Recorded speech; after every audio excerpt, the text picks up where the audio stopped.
Hey guys, I'm back.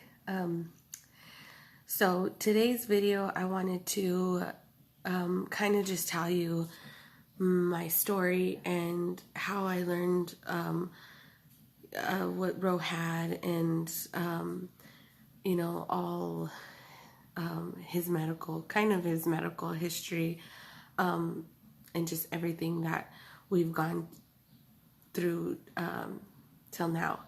So kind of just catching you up on where we're at and sorry, I'm kind of nervous. Can you see? I'm sweating. Gross. And don't think like, oh wow, how did she have time to do her makeup? I did this at like 3 o'clock in the morning because I was like, yesterday I looked so busted. Like, I looked like I went on a pretty bad drug binge or something, but I was like, I better fix myself, you know what I mean? I don't look like crap. Am I going bald? Kind of, huh? Anyway, so yeah, I just wanted to catch you up on where we're at so you guys can know what we've gone through and then I can introduce you to Roman and my other kids. So how we found out Roman had a brain tumor. Roman was 3 months old, and he, when he was born, I noticed right away he did like a weird little and like he would just turn his head and just be like, and I thought it's just a weird little thing. Like my 14-year-old had a weird little twitch in her foot, but it went away. So I thought that it was just that. And, and he went to the doctors and stuff and nobody ever said anything. But once he got around 3 months old, he was really fussy a lot. And, so one night, I was up all night with him because he was just super fussy. I couldn't get him comfortable. Like he just wouldn't stop crying. So I took him to the urgent care, the children's Cardin's Children's Hospital. I took him to the emergency because he was crying, and they were like, oh, he's constipated. So they gave him some stuff and sent us home. Okay. Well, the next day was the same thing. And he had bowel movements and everything. So I was like, I don't know, it's something else. And we take him back. And again, they were like, well, if he's pretty backed up, it'll take a while for him to get comfortable again. Okay, so they gave me some pain medication that will help him poop faster. And so again, we go back home, and the night comes and he's still fussy, and I'm just like, this isn't right. Like, he's not, I don't think it's that he's constipated. There's something else. This is when you're a mom, So I was like, I'm taking him again. And like the nurses and stuff there seemed really like irritated with me because I kept on going back and I kept on telling them like, I don't think that's what it is. Shouldn't you take x-rays or something? And they just, no, he's constipated, kind of just brushed me off. But this third time, I go and they're like, no, it's the same thing. Like, you just gotta let it pass. And I was like, no, I just feel like there's something else wrong with him. And they're like, well, it could be really discomfort. He can have a lot of discomfort when you're constipated. And I was like, I don't think so, but okay. And they were gonna discharge us, and he had seen the doctor and everything, and all of a sudden this doctor, I've never seen her before. In the 3 days that I was going, I've never seen her before. And we were getting ready to leave, and she came in and she's like, okay, is this Roman? And I'm like, yeah, we already seen the doctor though. She's like, I know, I just want to look at him. And Okay, go ahead. And so she's, checking his ears, his eyes, his nose, all this stuff. And then as she's checking him, he does his little, and she said that right there. How long has he done that? And it was all since he was born. And she's like, she tells the nurse, I want a CT scan done on him. And the nurse was like, well, no, they've been coming for like 3 days and he's just constipated. And she's like, I didn't ask what he was coming for. I told you to get a CT done. So I was like, oh, okay. And they did the CT, and God, I remember like if it was yesterday. Like, I just thought they were, oh, they're just going to say he's constipated again. Like, I didn't think it was going to be that my son had a brain tumor. So she comes back and she's like, we found a mass. And Mom, a mass? Like, what do you mean? Where? In his stomach? And because they kept on telling me it was all his stomach, and she said no, in his brain. And I just kind of fell to my knees, and it was me there by myself. It was just me and Roman because it was late, and everybody was asleep and people have to work, and so it was just me, and I was just like, are you sure? Like it's just, it didn't seem real when they told me. I was just thought maybe they read it wrong or something. And so then, like, all of a sudden we're going to this whole different room, this whole different place. They're admitting us. They're, all this stuff's going on, and I'm there by myself. And then his dad shows up, and I tell his dad, like, they said that he has a tumor in his brain. And we're both like, what? When you're told something like that, you're trying to wrap your head around it. Like, how did that happen? How did I not see that? Like, your brain is just like everywhere. Like, no, it's like, no, that it's wrong. It's wrong. Like, that can't, it's this, my son. It can't happen to my son, you know? But then they told us that it was cancer and that we needed to hurry and do brain surgery or he's going to die. And me right away, I was like, okay, like, what do we got to do? Do I got to sign something? Like, let's go, let's get it started. I want to save my son's life. And his dad was like, I'm not signing, because, like, in order to do the surgery, because me and his dad aren't married or anything, they needed both of our signatures to do the surgery, and his dad wouldn't sign. And we were arguing. I'm like, this is our son's life, and like, it's so intense because I've never had to go through anything like this ever. I've always been so easygoing, so irresponsible.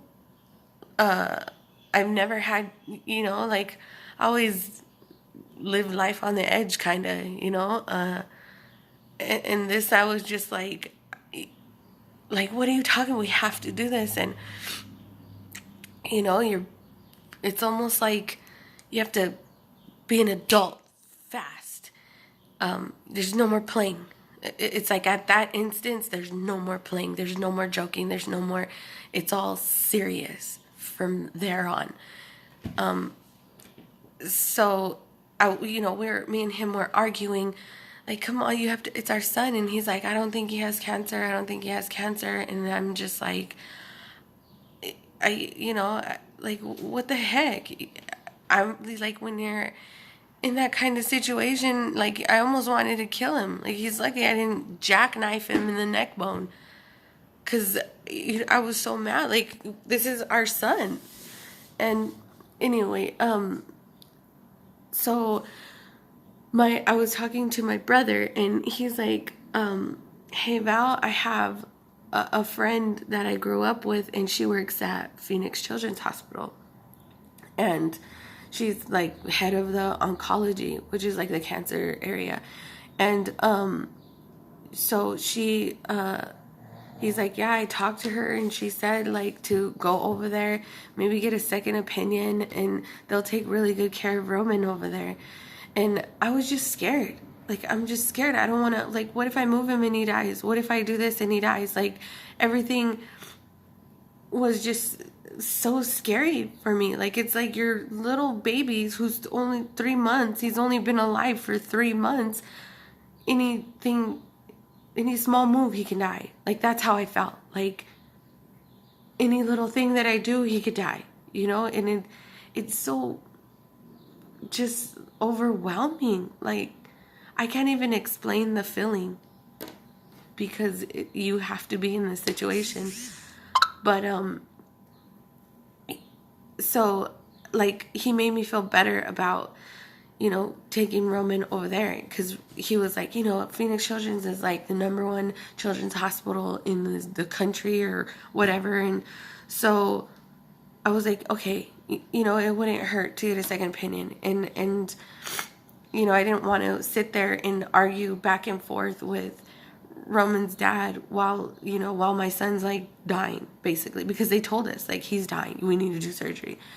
And so I was like, okay, you know, let's go. And Cardin's wouldn't discharge us. Like, they were like trying to tell us that it was like child abuse if we discharge, if we leave. So my dad kind of like had to throw a fit, and they discharged us, but they were like, we're not going to give you any of his medical records. And I was like, whatever, I don't care, you know. And so we go in the middle of the night. We, like, as soon as we got discharged, we went straight to Phoenix Children's Hospital, and like that, they got all his medical records. They started doing, you know, CT scans and all this stuff, and it was morning time, and we hadn't slept in like 4 or 5 days. We hadn't slept because we're just, you know, you don't sleep. You cannot sleep when you think your son's dying. You know, like, you just want to spend every second with him, every smile, every eye blink, every look at all his little hairs in his head, like count his fingers. Like, you just want to remember him. So anyway, the morning comes, and I remember this lady, when she came in, she had the most kindest face, and she just seemed so calm. It was almost like she floated in. And her name's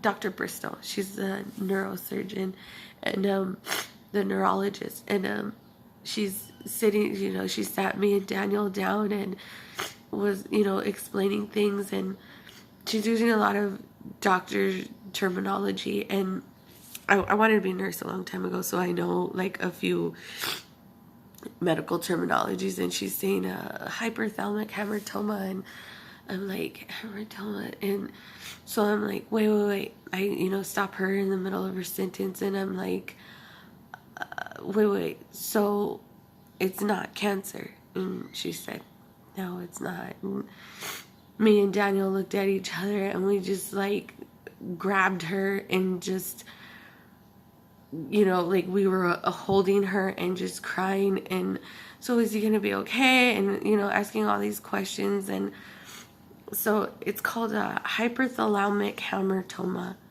and it's about the size of a golf ball in the center of Roman's brain, and it's on the hypothalamus, and the hypothalamus controls like everything, pretty much, like the way you grow, the way you intake your sodium, your sugar, your like all that. It controls all that, I guess. And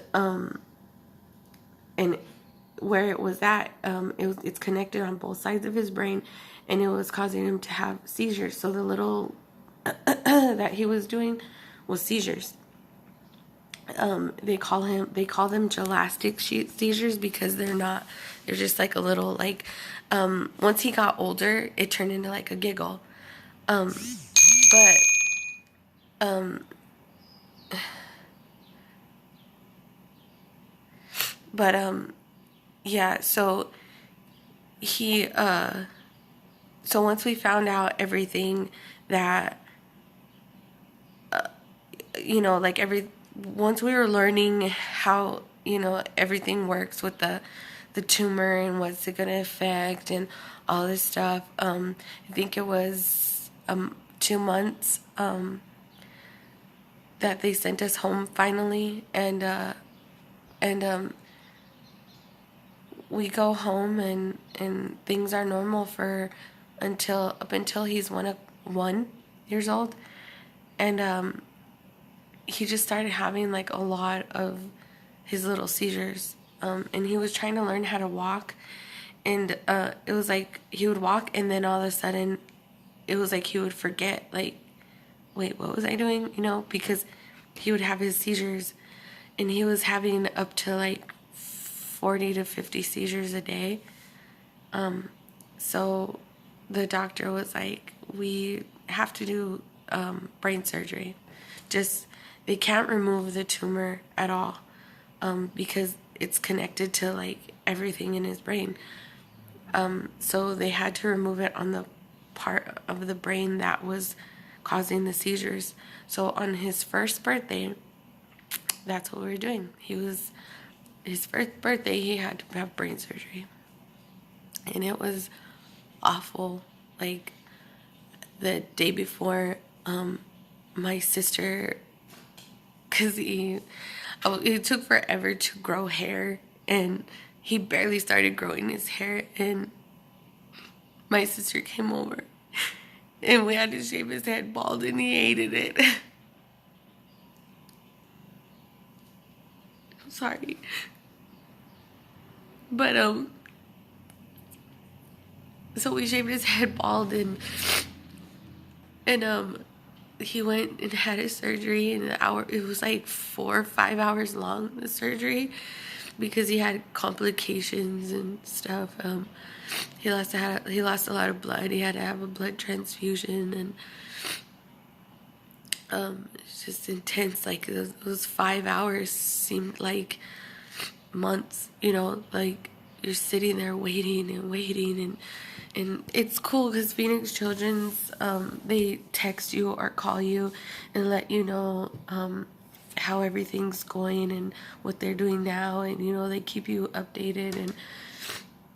And I'm so grateful and blessed that I had my family there, because if not, I would have been a mess. Like, all you could think about is them coming out and telling you that your son's dead or something. Like, it's so scary. The scariest thing that you can ever go through. And it was so good to have like my mom and my sister and my best friend Callan, and it was so good to have them there, because they just, like, especially my sister. My sister just, there's something about my sister that just kind of shines a light on, everything. That's just how my sister is. She's amazing. But I was so thankful, because if it wasn't for my family and my friends, I wouldn't have been able to sit there, and be calm about everything. So once he had this surgery, it took a while to recover. And then maybe like a week after the surgery, he started developing like this huge ball on his head. He looked, my sister kept on saying he looked like what was it, a baby beluga?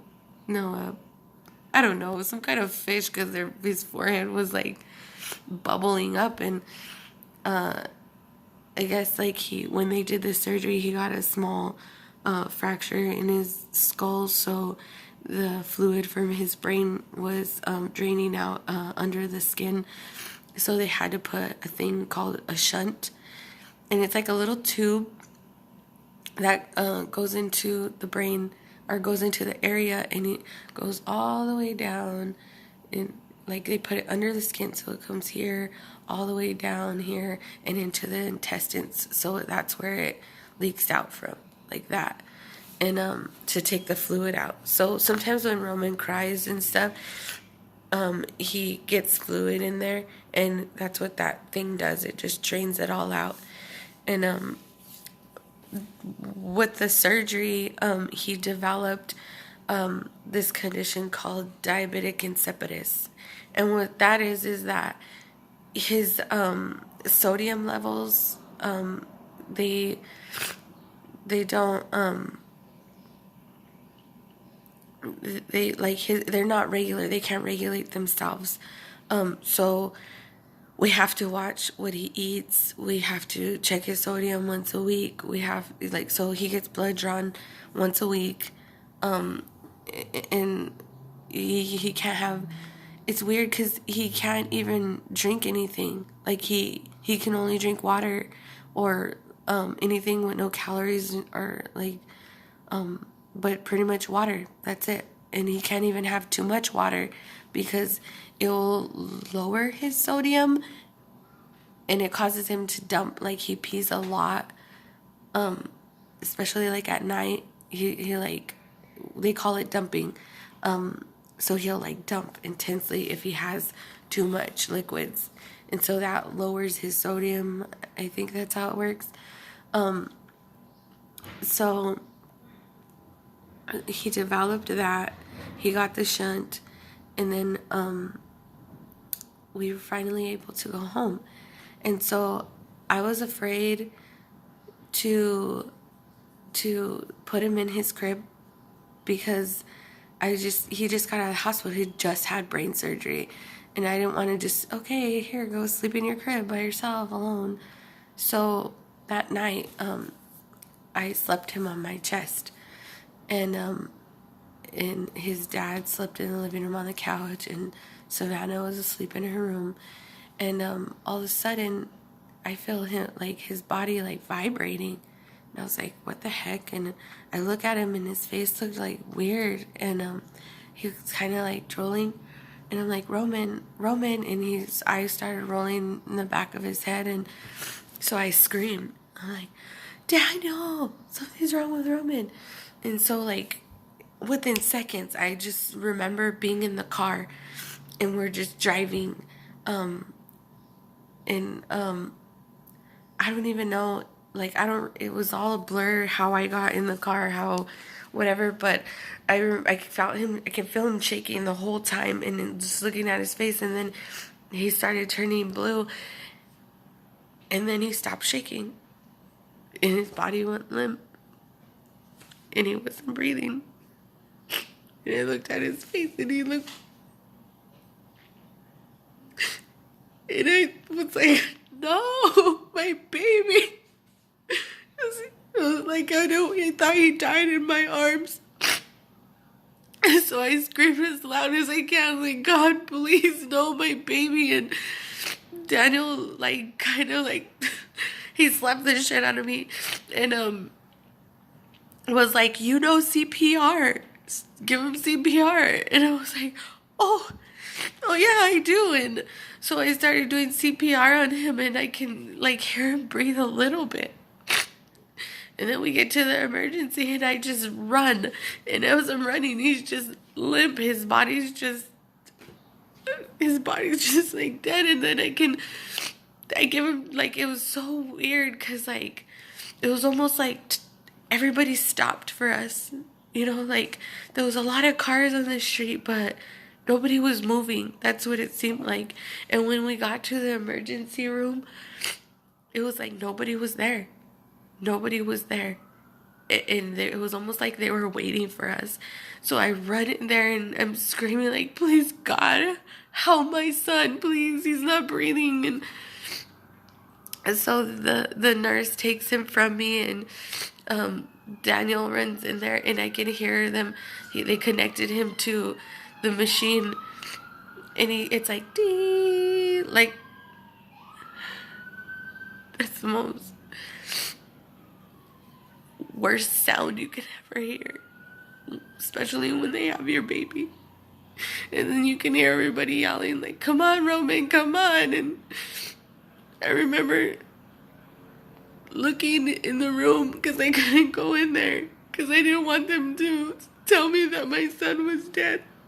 And I remember looking and Savannah was staying holding his hand, and this lady was like trying to push me into the room, like, you need to go in there, you need to go in there. And I was like, I can't, I don't want to go in there. And then my sister came, and like I told you, my sister's that shining light.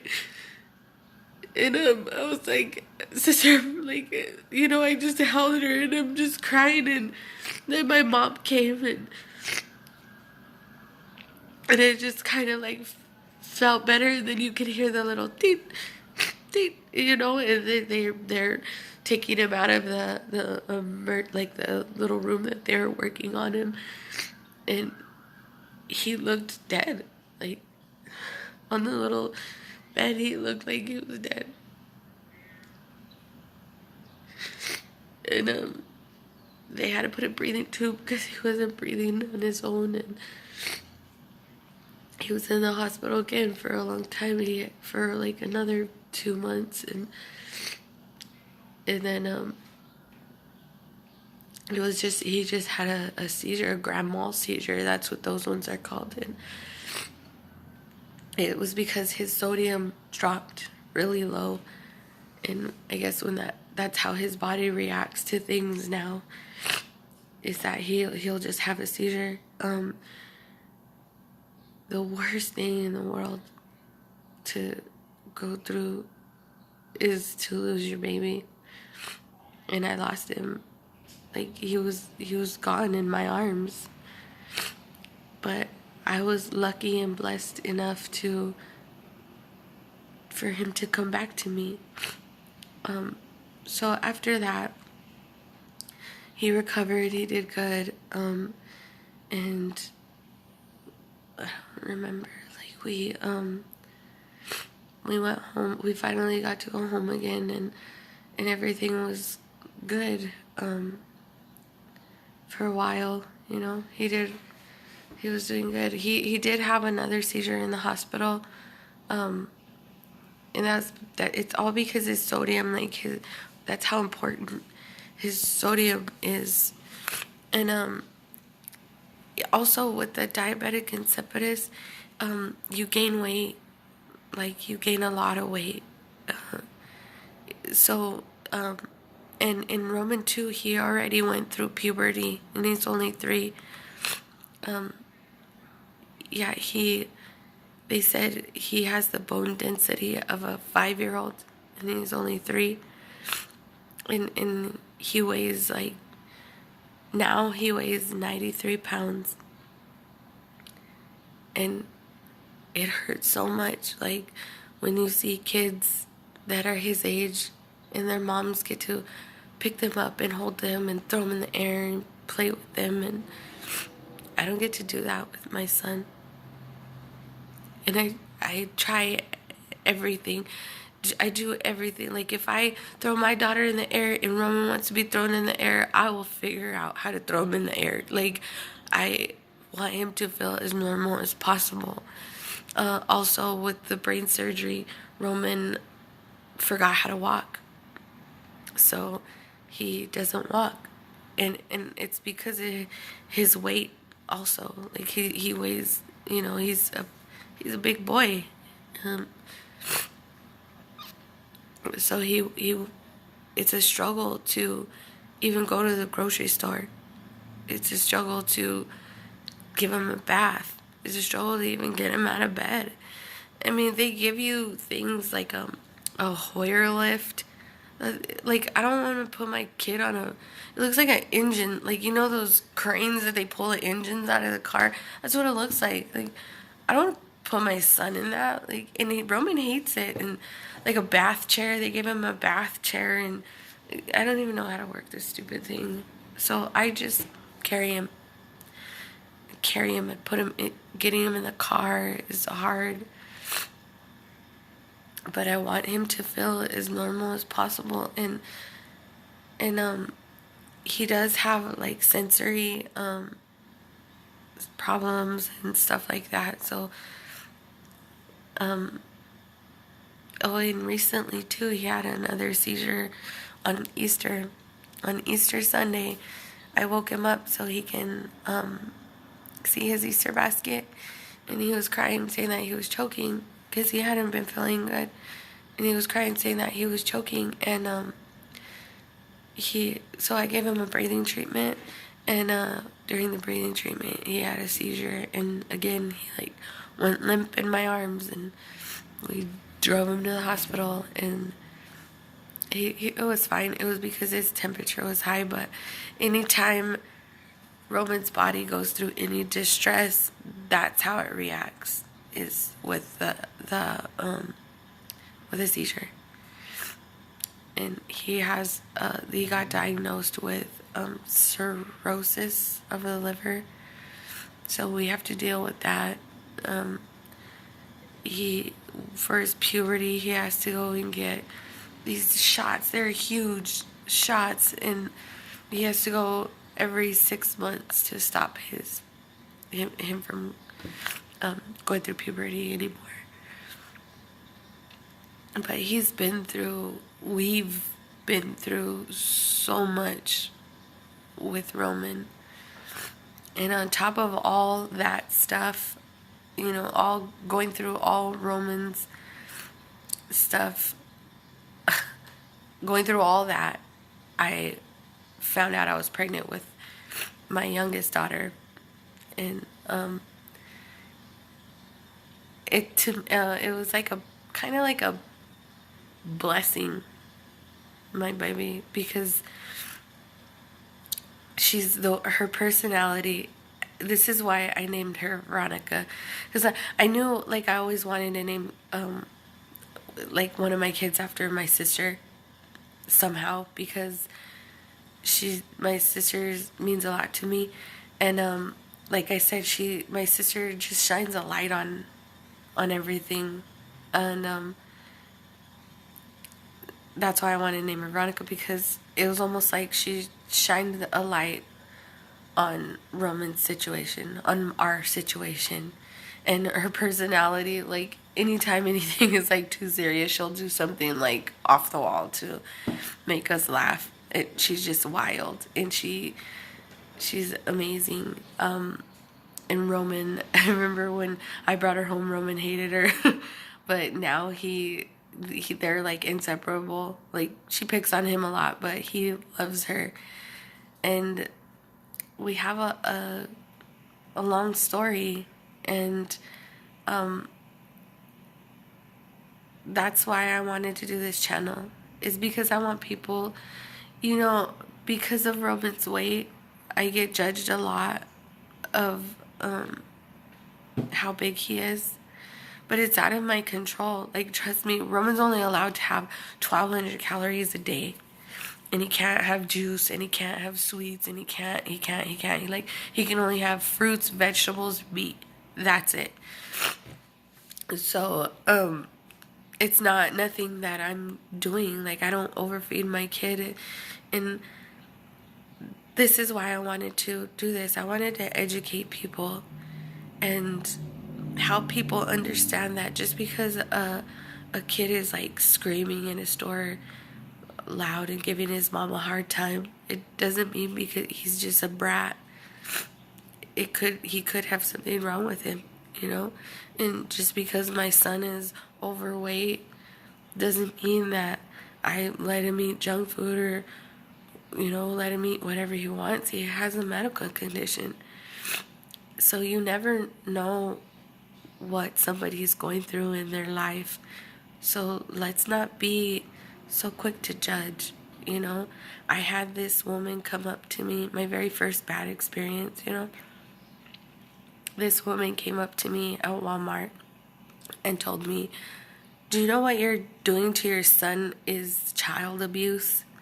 And I looked at her and I said, "Excuse me?" And she said, "Yeah, him being that big, that's child abuse."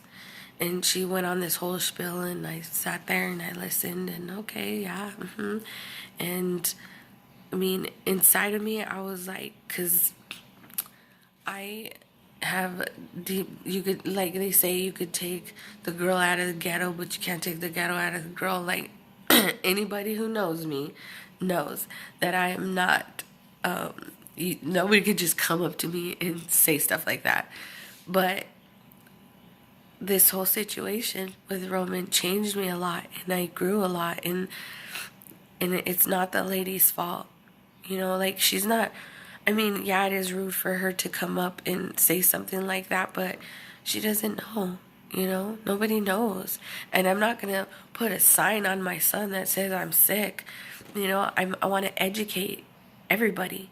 I want, that's why I'm here. That's why I'm doing this channel, so I can educate you guys, so you guys can understand that, like I said, when if a kid's being different, or even an adult, if an adult's acting weird, or just because somebody's not normal, we are so quick to judge, you know?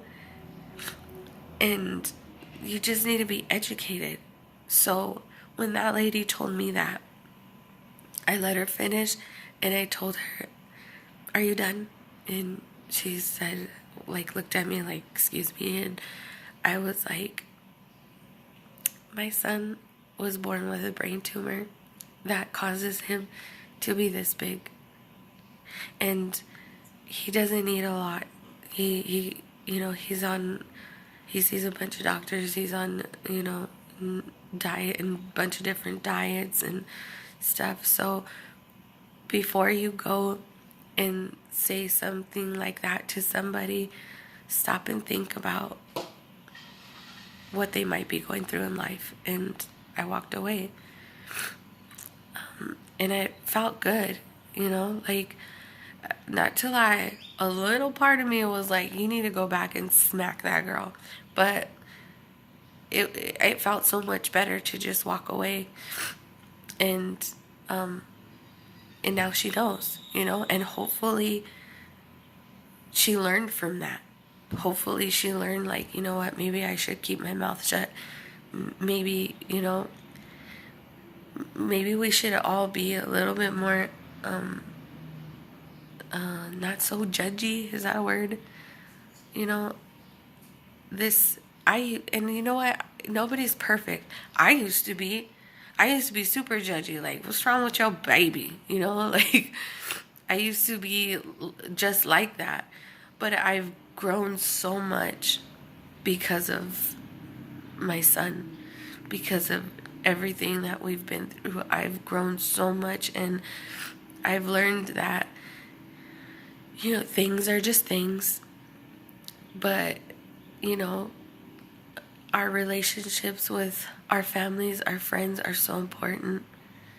And, you know, we never know what people are going through in their lives, for their lives to be the way that they are.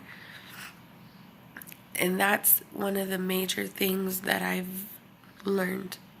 And so when I see, like, a weird person or something, I go up to them and just be nice.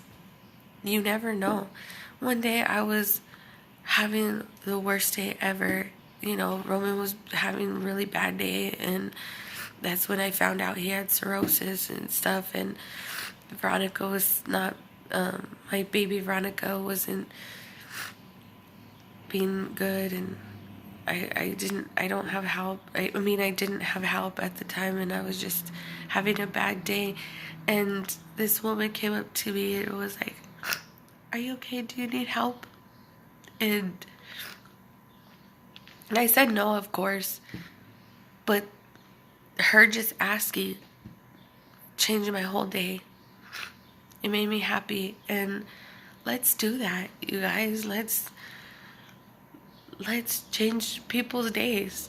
You know, just a small little smile, or, you know, like, anything. When you see a baby throwing a fit, don't look at it like, shut up already, you know, like, go ask the mom if she needs help.